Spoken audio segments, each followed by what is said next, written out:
Hello friends, मैं हूं doctor Arpana और आप सब लोगों का स्वागत है एक बारी फिर से मेरे यूट्यूब चैनल में। मैं शेयर करती हूं आप लोगों के साथ कुछ हेल्थ टिप्स, साथ ही हम बात करते हैं कुछ बीमारियों के बारे में, कैसे उनके सिम्टम्स के साथ डील किया जाए और होम्योपैथी कैसे आपको मदद कर सकती है। तो दोस्तों, अभी हम बात करेंगे हाइपोटेंशन यानी कि लो ब्लड प्रेशर के बारे में।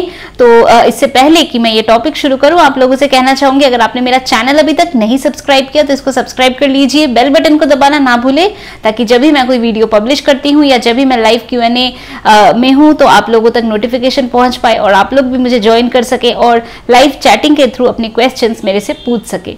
तो चलिए दोस्तों, शुरू करते हैं आज का टॉपिक। आज हम बात करेंगे हाइपोटेंशन यानी कि लो ब्लड प्रेशर के बारे में।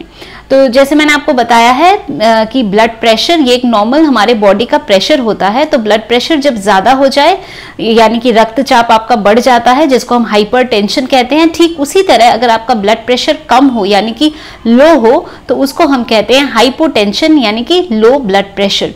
तो हम कब कह सकते हैं कि ब्लड प्रेशर लो है? अगर आपका ब्लड प्रेशर जो कि 120/80 होना चाहिए आइडियली, तो वो अगर 90/60 रहता है, ऑलमोस्ट वही आपका हमेशा रहता है, यानी ऊपर वाला 90 और नीचे का 60। तो अगर ये आपका प्रेशर रहता है, दैट मीन्स कि आपको हाइपोटेंशन या लो ब्लड प्रेशर है।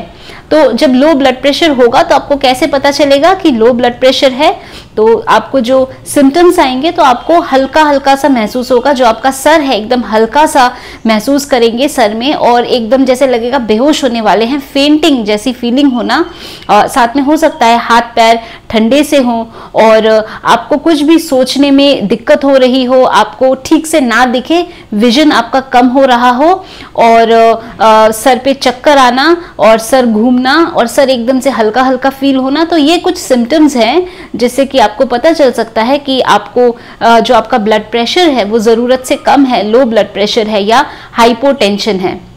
तो अब हाइपोटेंशन किस किस कारण के वजह से हो सकता है? तो हाइपोटेंशन अगर आपके बॉडी में कुछ हेमरेज वगैरह हो गया है, ब्लड लॉस हो गया है बहुत ज्यादा, तो ब्लड लॉस की वजह से आपको ऐसा हाइपोटेंशन या ब्लड प्रेशर कम आपका हो सकता है। कई बारी इन्फेक्शंस के कारण से भी ऐसा हो जाता है। अगर कोई हार्ट डिजीज है, हार्ट डिजीजेस में भी ऐसा होता है। कोई आपको थायराइड से रिलेटेड कुछ प्रॉब्लम है तो ऐसा हो सकता है। डायबिटीज में ऐसा हो सकता है। हाइपोग्लाइसीमिया की भी मैंने आप लोगों से मैंने बात करी थी, जब मैंने बताया था कि हाइपोग्लाइसीमिया जब सडनली आपके बॉडी में जो आपका शुगर लेवल है वो कम हो जाए, ब्लड ग्लूकोज आपका कम हो जाता है, तो भी आपको ऐसे हाइपोटेंशन यानी कि लो ब्लड प्रेशर हो सकता है। और क्या क्या कारण है? प्रेगनेंसी के कारण ऐसा हो सकता है, कोई बीमारी है उसके वजह से ऐसा हो सकता है। अगर आपको डिहाइड्रेशन हो गया यानी कि आपको बुखार वगैरह हुआ, साथ में आपको दस्त लग गए, डायरिया हुआ, बहुत ज्यादा वॉमिटिंग हुई और बॉडी में से फ्लूइड एकदम आपका कम हो गया है, डिहाइड्रेट हो गए हैं, तो डिहाइड्रेशन की वजह से भी हाइपोटेंशन या लो ब्लड प्रेशर आपको हो सकता है। तो इन्फेक्शन, एलर्जी, ब्लड लॉस, या आपको डिहाइड्रेशन हो रहा है, या कोई हार्ट डिजीज है, या हाइपोग्लाइसीमिया हो रहा है, या प्रेगनेंसी में भी कई बारी ऐसा हो जाता है कि आपका ब्लड प्रेशर कम हो। प्रेगनेंसी में कई बारी ब्लड प्रेशर बढ़ भी जाता है और ब्लड प्रेशर लो भी हो जाता है। तो अब अगर ऐसा है तो इसमें क्या करना चाहिए? तो अगर आपका ब्लड प्रेशर कम हो रहा है तो आपको कुछ खाना और कुछ स्नैक्स जो कि थोड़ा सा जिसमें शुगर कंटेंट ज़्यादा हो ऐसा आपको लेना चाहिए। और आपको अगर आप बाहर है, कहीं पे भी हैं और आपको ऐसे हाइपोग्लाइसीमिया लग रहा है तो कहीं कंफर्टेबल जगह पे पहले आप बैठ जाएं और अपने साथ कुछ भी आपके पास स्नैक्स वगैरह है, बिस्किट्स है, कुछ है, उसको आप खाइए, थोड़ा सा पानी वगैरह पीजिए और थोड़ा सा रिलैक्स करिए। और अब हम बात करते हैं कि होम्योपैथी में कौन सी मेडिसिन है जो आपको मदद कर सकती है। तो होम्योपैथी में कुछ मेडिसिन काफ़ी उपयोगी है हाइपोटेंशन में। सबसे पहली मेडिसिन है कार्बोवेज।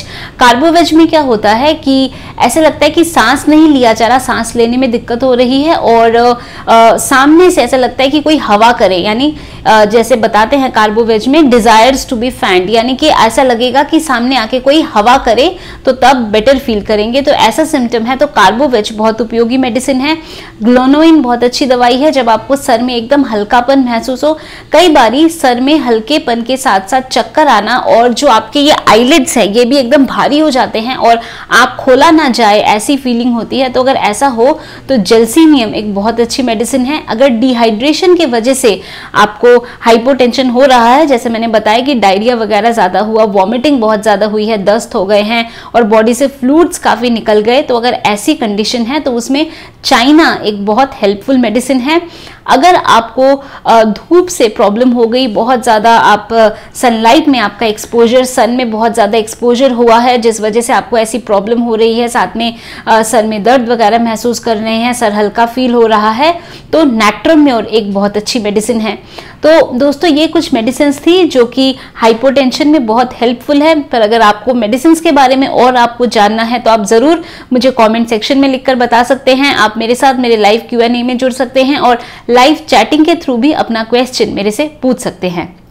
तो दोस्तों मैं उम्मीद करती हूँ कि आज जो मैंने इन्फॉर्मेशन आप लोगों के साथ शेयर किया, आपने इसको पसंद किया है, तो इसको ज़रूर लाइक करिए, इसको शेयर करिए अपने फ्रेंड्स, फैमिली, सब लोगों के साथ, ताकि सब इसका बेनिफिट उठा सके। और इस वीडियो को देखने के लिए, मेरे साथ जुड़ने के लिए आप सब लोगों का ढेर सारा धन्यवाद। Thank you. खुश रहिए, मुस्कुराते रहिए, स्वस्थ रहिए। अगर आपने मेरा चैनल अभी तक नहीं सब्सक्राइब किया तो इसको सब्सक्राइब कर लीजिए।